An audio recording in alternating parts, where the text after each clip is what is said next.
Hi everyone, in today's video I'm going to show you how to make these really cute genuine leather earrings for Christmas.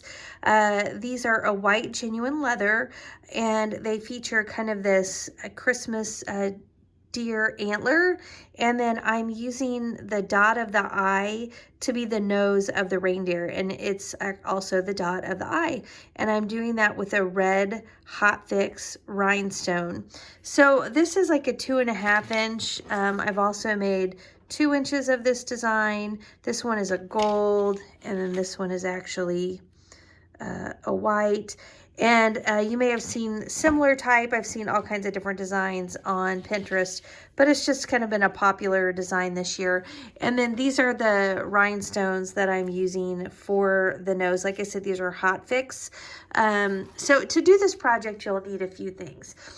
First, I'm going to be making this on my Cricut Maker. You can cut genuine leather with a Cricut Explorer Air as well. You just need to have the deep cut blade. I have this great kit that I'm using. This has everything you need to do the hotfix rhinestones. In fact, I'll link below to another video that has me opening this little kit and going through the different components, but it has lots of rhinestones and the tools. I don't think I'm doing anything today with these rhinestones that isn't in that kit. It's pretty affordable. Okay, I'm also going to be using a Cricut mat and my Cricut mini press because the Believe and the antlers are done in a iron-on or heat transfer vinyl. So I'm going to be using black heat transfer vinyl for all 3 of these. And then of course the material for the leather to actually make the earrings, and then your earring findings. However you're going to do your hooks, you can do the jump rings with the fish hook earrings, or you can do the wire balls as well. Wire balls are super easy if you're not real comfortable using these. I'll link to those below. I'll link to all my supplies below. Some earring backs, if you don't have those, these are super cheap to get a box of a bunch of them. And then the hole punch to actually punch your hole in your leather. I use this one. This has a 2 millimeter as the smallest. This is what we're going to use today. I do have a smaller one that I'll link below that I also use for earrings when they have kind of a really narrow top. And then a couple pair of pliers, or you could do like 1 pair of pliers and a jump ring tool.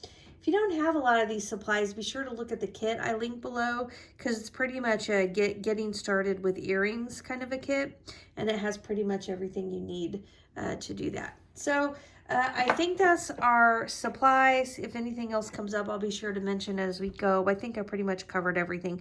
So let's go ahead and get started, and let's jump onto the Cricut design space.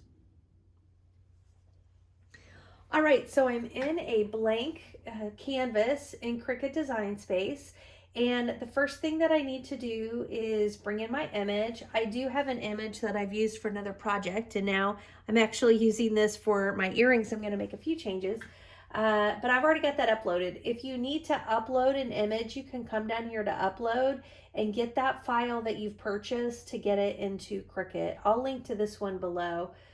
Then once you have it in Cricut Design Space, you can just click on this image button right here. Now, if you don't see this menu come up right away, you can just click on this image button 2 or 3 times, and eventually this menu will come up. Now, I always select this uploaded menu. I click in it. It was already clicked, that's why I unclicked it. And this is what brings up all my images. It just makes it a lot faster to get to my project files. And then once I find the image I'm using, I click on it. I can see the green outline that tells me that I've selected that file. You can select more than one at a time. I only need one for this project, so I've selected it, and I will click on the Insert Images button in the bottom right-hand corner. This is going to bring the image to my mat. My earrings today will be 2 inches tall, so I'm going to go up in the height field above in the top kind of middle. You can see there's a W for width and an H for height. I want my height to be 2 inches, so I'm just going to go ahead and get these earring size to the right height for my project. Now, like I said, I am going to modify these earrings, And anytime I'm modifying earrings, I will modify the one earring and get it just how I want it, and then I duplicate it. So when project files come in like this, where you have the full set of earrings, it's great if you're going to cut it exactly how it is. But if you're going to be making modifications, it's probably easiest just to go ahead and delete the second earring. Now, these two earrings are grouped. You can tell that because when the file is selected, there is a line around everything. And so the first thing that I need to do is ungroup it. So while the image is selected, I'm just going to come over to the right-hand side, and under this layers menu, I'm just going to click on the ungroup icon.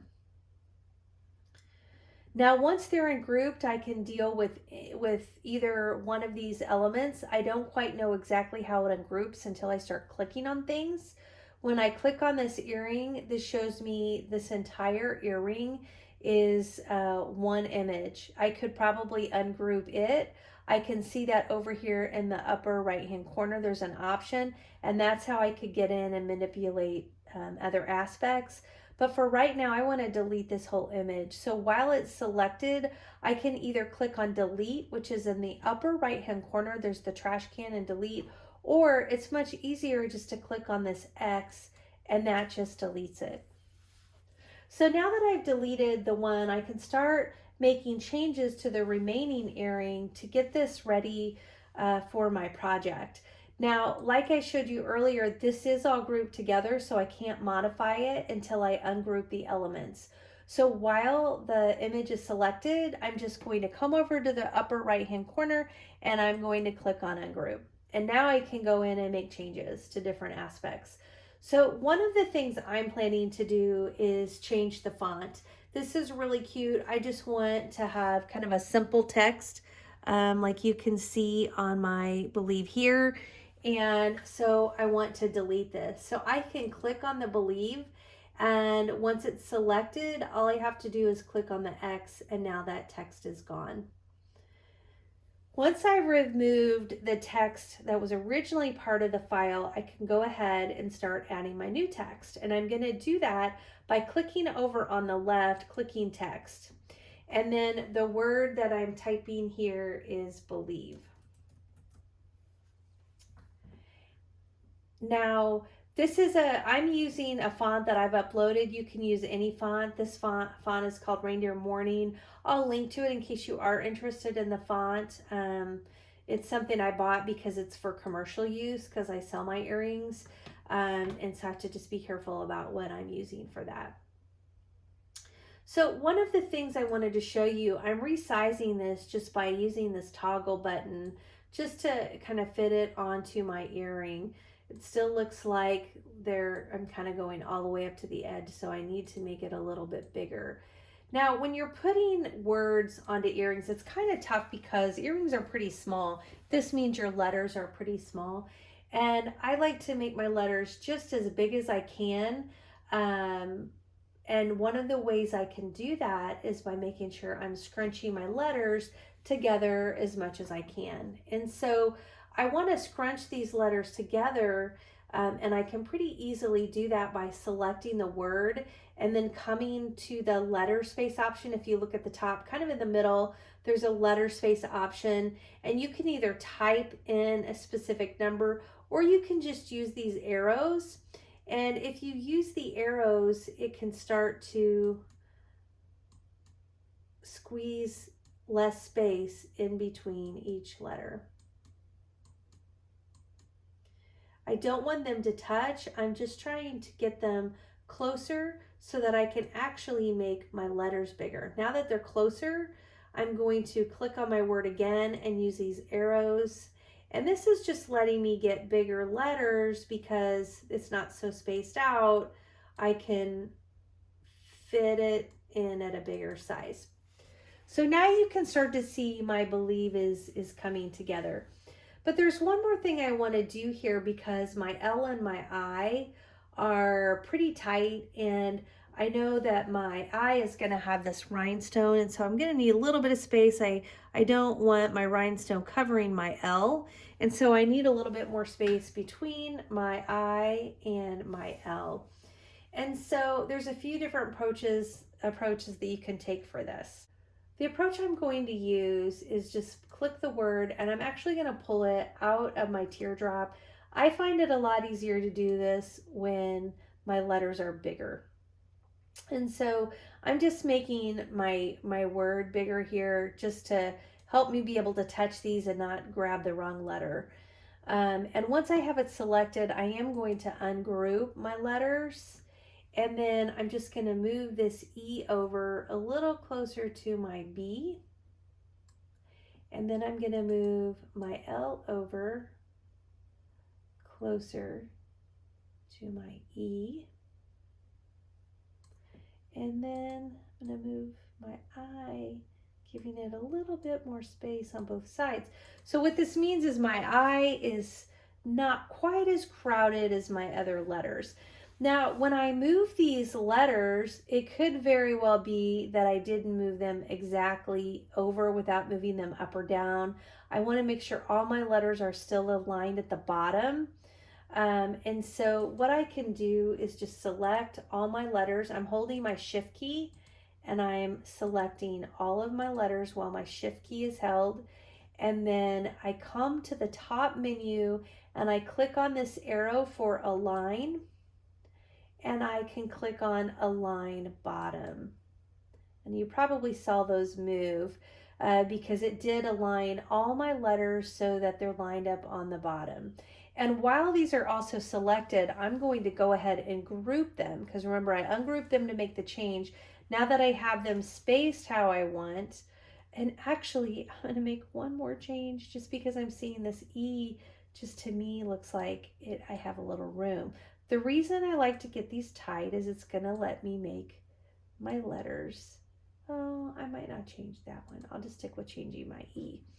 Okay, so, but now I'm not quite sure if I got them all lined up again, so I'm going to show you another way. And instead of selecting and holding down the shift button, you can just hold down your left button on your mouse and select the whole thing, the whole word. And then once it's selected, again, I'm going to come up to align and say align bottom. Didn't really look like anything changed, so I probably was able to move that E over without moving the horizontal position. Okay, so now my word is selected. It's all ready to go. I just need to group it together. So I'm going to click on group, and now these letters are all treated as one image.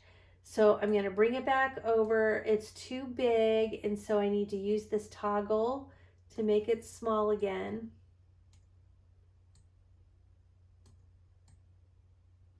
I like to put it kind of wherever my teardrop is at its widest, because that lets me have the word at its biggest. All right, so I've got my believe in here. I've got my antlers in here. I do want to show you, if I were to send this to the printer right now, I always call it the printer. If I were to send this to the cutting machine right now, I want to show you what it would cut like. So I clicked on the makeup button, and you can see over here my believe, the letters aren't even making the word believe. It's just all the letters are cutting. And then my antlers are not on top of my word believe. And so I do have to make a modification to my file. I need to attach these things together. But before I attach them, because once I attach them, they will cut exactly how I attach them, I really want to make sure I have everything lined up how I want it. So first I'm just going to click on my antlers. I'm going to hold the shift button and click on my teardrop. Oops. Okay, there's my believe. I'm clicking on my believe. I'm clicking on my antlers. And I want to, let's see. After I've selected the components, I'm going to click on center horizontally. And this is just putting all my shapes. It's centering the believe into the teardrop, and it's centered the antlers into the teardrop. That's really important because I'm getting ready to attach these together. So I want to make sure it's centered up exactly how I want it before I do that. And now that I have centered those and I feel like the antlers are nicely aligned to the word believe, I want to attach these, group these and attach them together. So I'm going to click on the antlers, I'm going to hold down my shift button, I'm going to click on the believe, and while they're both selected, I'm going to go to the menu over on the right side again, and I'm going to click on group. These are now grouped together. Now they're still not going to print right. They're still going to, I say print, cut right. I need to attach them. And by using the attach function, that makes sure when this cuts, it cuts exactly like this. So while that's still selected, I'm going to go to the very right part of the menu and the bottom part of the menu, and I'm going to click on attach. And that has now attached these two things together so they will cut like this. Now, I do have one last step that I want to do, and that is I don't want to cut the hole for my earring hook. I'm going to use my leather punch. I just don't like cutting the small holes. I feel like sometimes it catches my blade up. And so I want to make that go away. And so I'm going to click on my earring, and while it's selected, I'm going to use the contour button. Now the contour button is in the lower right hand corner of your menu. It's like the very bottom right thing you could ever click on. So while your image is selected, you click on contour, and then you click on that circle, and that's going to hide the whole of your earring. You're going to think maybe you should click down here on show all contours. Don't do that. Just click X and X out of it. And now you'll notice that my earring hole isn't there anymore. All right, so now I'm ready. This earring is pretty much ready. Now I just need to duplicate it. So while it's selected, I'm going to click the duplicate button. And now I have both of my earrings ready, and I can go ahead and send this to the Cricut machine to cut. So I'm going to click on make it. I've already cut my 2 white earrings. I'm guessing if you're watching this video, you probably already know how to do the leather. If not, just be sure you watch one of my other videos. I'm cutting earrings in all my videos, so if you don't know how to do that, you can easily catch that on another video. So what I'm going to go ahead and do now, though, is I'm going to cut my heat transfer vinyl. Now, this is really important because we have words here, and so we got to make sure when we're cutting heat transfer vinyl, almost all heat transfer vinyls, not all, so I won't say that, but you almost always need to mirror them. And I'm using just kind of the most basic heat transfer vinyl today, which is what I use 98% of the time. And so I am going to mirror my believe. Okay, and now my heat transfer vinyl is ready for me to cut. Okay, I had a piece of scrap heat transfer vinyl. That's the great thing about earrings is you can make a pair of earrings and it just doesn't take very many materials, so you can use all of those smaller pieces from your other projects. Now, I'm putting this down with the glossy side of my heat transfer down. Again, that's 98% of the time I'm using that kind of heat transfer vinyl. Anything I'm buying at Hobby Lobby or Michael's on those rolls, it pretty much works this way. So glossy side down, other side face up. And now I'm ready to go ahead and put this into my Cricut machine. So we do need to set our material. So we'll click on continue. And I'm just using everyday iron-on, so that's the material I'll select. If you do not have favorites saved right here, I recommend you do so. It makes life a lot easier. And if you don't have them there, you'll have to click on the browse all materials. You can just select iron-on and it brings up all the iron-on options. And then we're using the everyday iron-on. Putting a star, clicking on these stars right there, that's how you get things to appear on that favorites menu at the very front. So I've clicked on my everyday iron-on and I see my green check mark, so I'm gonna go ahead and click done. I don't change my pressure when I'm doing this. I just leave it on the default. It is important. I like that it gives you this reminder to make sure that the mirror is turned on and that the shiny side is face down. Again, that's almost always true. If you're finding anything in the video today helpful, I'd love it if you would take just a second and tap that like button. If you're interested in DIY videos, I do a lot with my Cricut machine. I know that I focus a lot on earrings. That's kind of my passion, but I do a lot of other seasonal projects, whether it's holiday party projects, holiday decor type things, Dollar Tree projects. If you're just interested in general and DIY, go ahead and tap that subscribe button.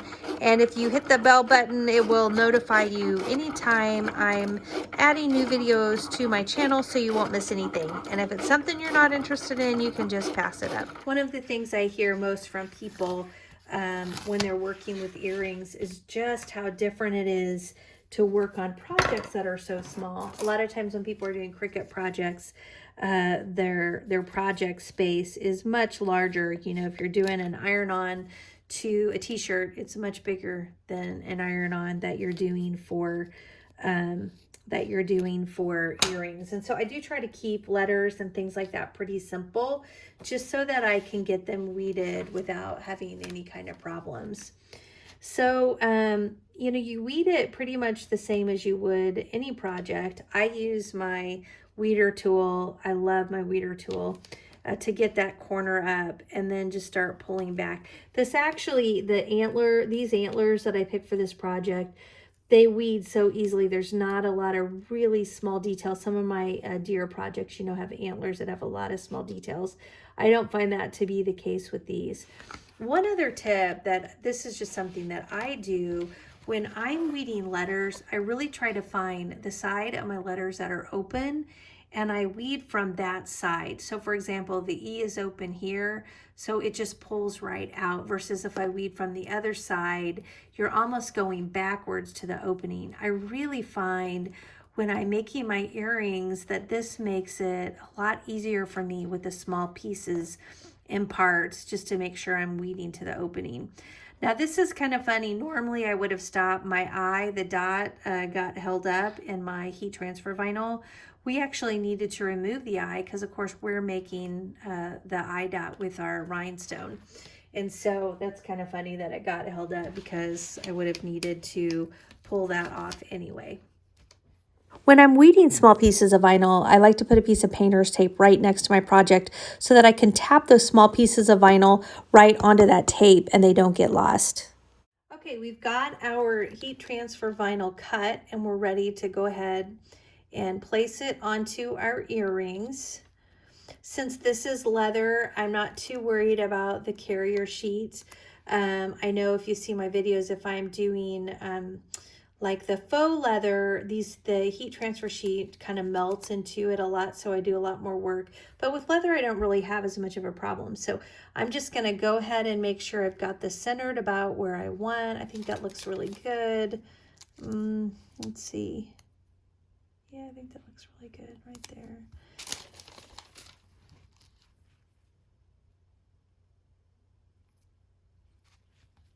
Keep debating on whether I want it to be over a little more.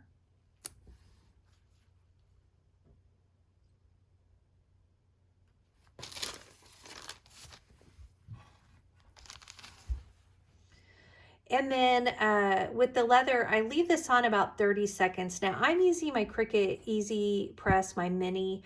I absolutely love my mini. It's so good for earrings because you can get that more precise placement of the heat onto your earring. Like as you're like bringing it onto something, you can like really control that more. And I really like it for that reason. But the one thing I don't like about it is it doesn't have the timer. My other Easy Press has a timer, and so it's easy to kind of lose yourself on time unless you're actually counting. All right, let's see if we've got it on here for long enough. Yes, it looks like this is going to peel off really nicely. I think these earrings are just so darling. All right, and then get our other one on here. I just kind of put it right next to it so I can try to match up the same height from the bottom.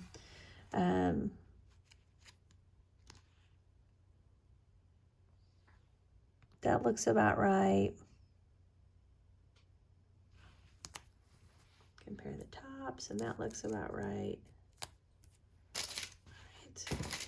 I do use parchment paper. I never put my Easy Press on directly onto my material. I always use a little piece of parchment paper.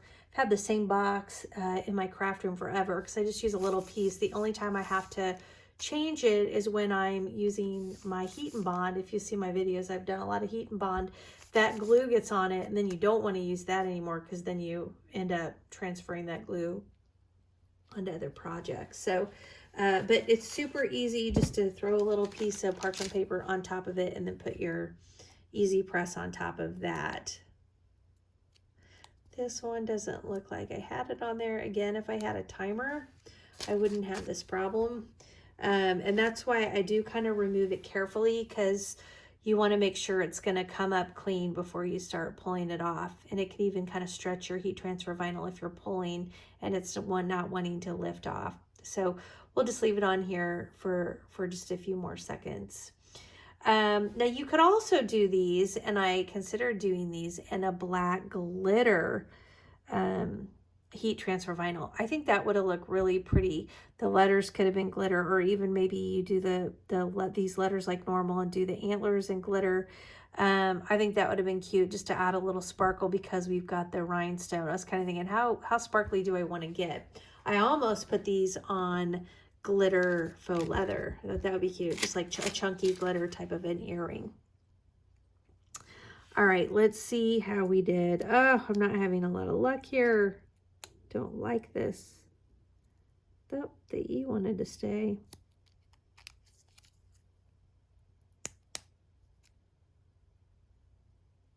I'm gonna just hold tight for a second. This is, pretty sure this is warm peel. When you're working with heat transfer vinyl, you can look at the Cricut Easy Press guide. I love the Cricut. If you haven't looked at it, pull it up. Just online, just Google like Cricut Easy Press guide, and it will tell you like the temperatures that you should use for each material. And then it also kind of tells you if it's a warm peel or a cold peel, meaning do you need to let it cool off before you start to peel it. Kind of makes me wonder if this is a cool peel, because look how easy that came up once it cooled off for a second. Maybe that was a cool peel. I probably should look every time. I just don't. If it's not working, I just let it cool off and try to peel it then. All right, so we are so close to done, because we've got these earrings, and the only piece left to these is to get our rhinestone on for the dot of our eye and the nose of the Rudolph. And then also, of course, we need to put the hooks in as well. And so I'm going to go ahead and start getting our equipment ready for that. I did show you quickly all the equipment, that I had. I say all the equipment, it's like one bag of stuff. For my heat fix rhinestones, this is a little stand just so that this is the part that gets hot, just so that it's not touching any surface. This just kind of lets it sit on that. When I'm working, a lot of times I like to even have it just sitting up here on my Easy Press mat, just because like that. I'm gonna take it out of frame just because you probably don't care about that. I do need to turn it on, so I'm just gonna click that on button. And while that is heating up, we can go ahead and get our rhinestones into place where we want them. All right, so to get my rhinestone, I'm just going to use this wax. This comes in the kit. It's like a wax. I'm going to call it a crayon. It sure looks like a crayon. You use your wax crayon, and you can just tap that rhinestone and it will stick to it. And then I can bring it over here and place it where I want. Now, you don't have to use hotfix rhinestones. In fact, if you're doing faux leather earrings and you're wanting to do rhinestones, you are definitely better off just using the rhinestones where you can put like E6000 and there's no heat involved. right? Because when you're doing heat and you've got HTV or HTV, you've got faux leather, there's a good chance you can melt it, and you definitely don't want to melt it.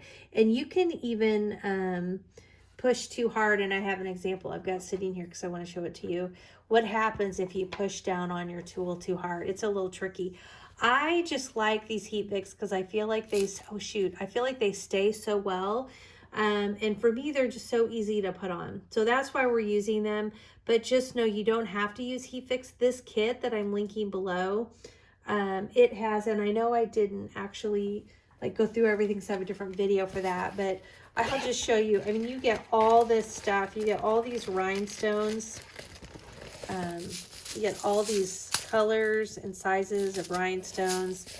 Once I open them, because some of them come in baggies, I'm trying to find my baggies where I've used them. I put them just in my, oh, that's not it either. I put them in my little earring baggies, like if they don't, because some of them just come in like plastic that doesn't have a Ziploc. And so you get all these different sizes and colors of awesome rhinestones, and they all have I'm going to call it glue on the back side. And then when you use the tool and you push down, that glue like melts, and it melts it into your earring. So you're not fussing around with the glue and things like that when you use the heat fix. I really like them. So let's see here if I'm ready, if my glue is hot.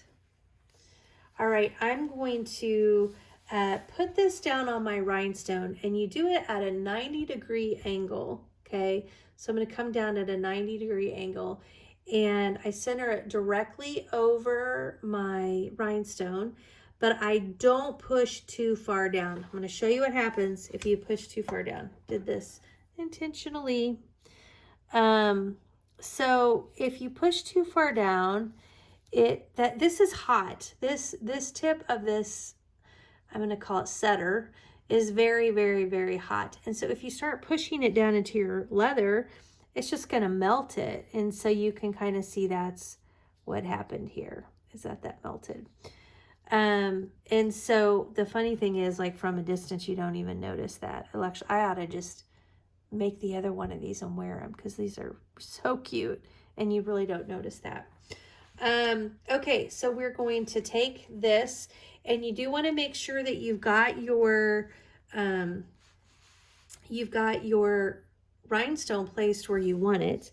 And then you're going to put this, again, 90-degree angle right on top of it. And this is heating up that rhinestone, and it's heating up that glue. And you're going to keep it on there for about 15 seconds.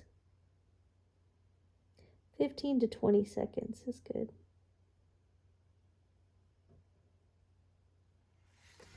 And the rhinestone will actually be hot. Like when you take it off, it's kind of got to be careful. The rhinestone's hot. But there it is. I mean, these earrings are just so darling. Okay, now we're going to do the next one. I do try to make sure my rhinestones kind of line up. Like as far as the dots on the eye, I like them to be about the same distance from each other from the top of the eye. So that looks about right. That one looks like there's a little more space. So there we go. All right. So now that I have that, I'm trying to wrap my hand around here so I don't cover the frame. I'm going to come down again, 90-degree angle.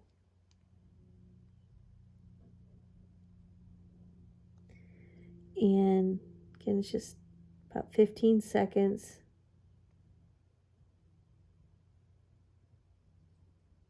You have to be really careful because this is super hot.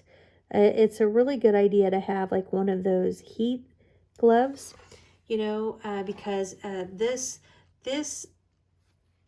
end here that you're pushing on, the kit comes with lots of different ones because you need a different one based on the size of crystal or rhinestone that you're working with. And so if you're doing a mixture, like if I were doing an earring where I had big and small, I do all my big ones with this, but I'd have to switch this to the small one to be able to do those. Well, to be able to do that, you can't touch this. It's so hot. You'd have to use a glove. And so to be honest, like I'll just use a hot pad, instead of the glove. You know, they say you should use a glove, and I just put a hot pad on it and turn it to change it out. So that is it. It is so easy to do the rhinestones, and it just makes such a cute touch to these earrings, I think. And then as they move, you know, the rhinestones, you can kind of see the different dimensions and such to the crystal. So super cute. So the last thing we need to do is we need to put our hooks into these earrings. I'm going to do really simple hooks today. I'm just going to do the fishhook earrings. And the first thing I need to do is punch a hole into my leather. Now, it's really easy to punch holes in these with your leather punch. This is why I don't like to use the holes cut from the Cricut machine, because look how simple that was. And oftentimes the Cricut machine just gets caught up in those holes.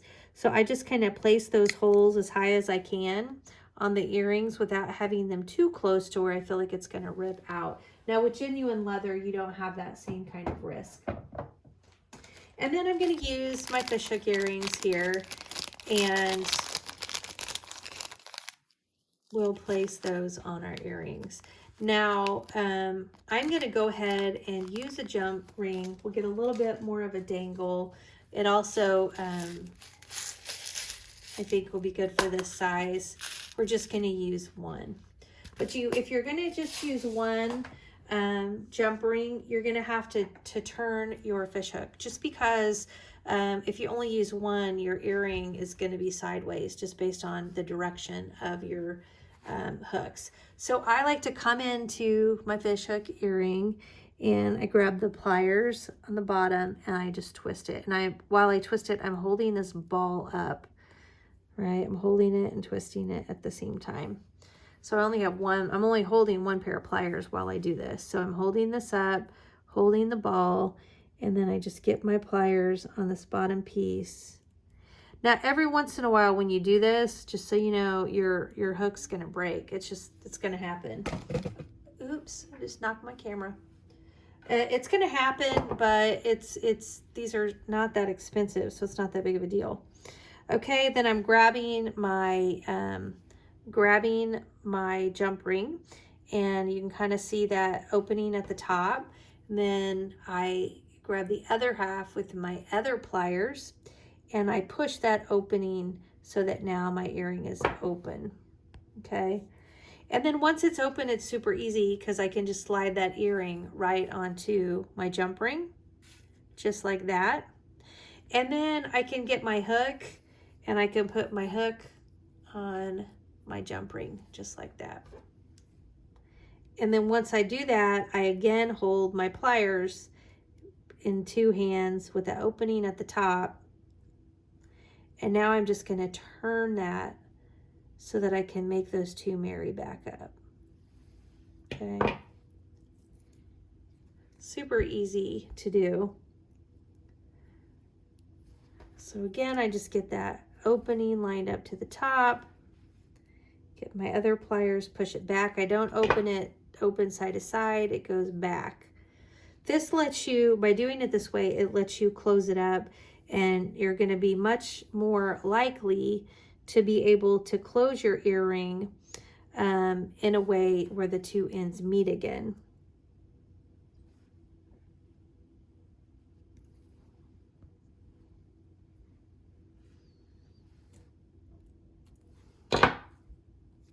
Okay.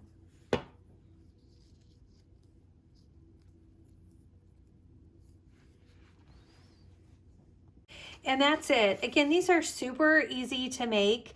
And if you're making genuine leather earrings, you can just use the hotfix kit and use the hotfix crystals, rhinestones, just because they can go right onto that leather. If you're wanting to make faux leather, you'll want to use the rhinestones that you don't need heat for, that you can just use like the E6000 because the faux leather just won't withstand the heat of the hotfix gun.